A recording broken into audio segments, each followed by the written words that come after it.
ఈ లోకాన్ని ఎదిరించే శక్తి ఏమిటి? వాక్యం ధరించుకోవాలా.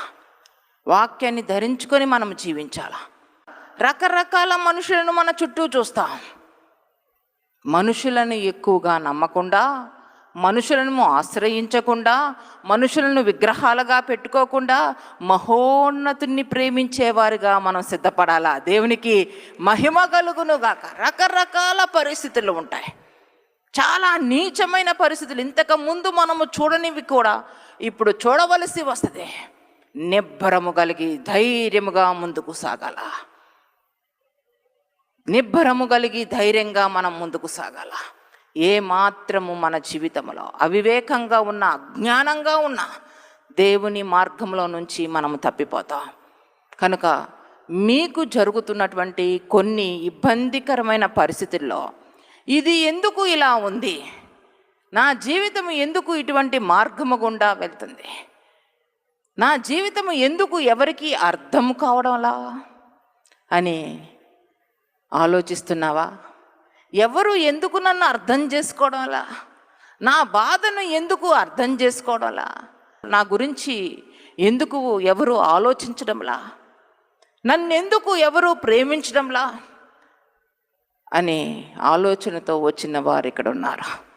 నా తప్పేంటి?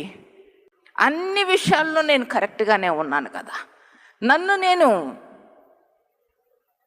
పరీక్షించుకొని పరిశీలిస్తే వాక్యానుసారంగా ముందుకు సాగినట్టే ఉంది. కానీ నా ప్రవర్తన ఇతరులకు ఎందుకు అర్థం కావడంలా,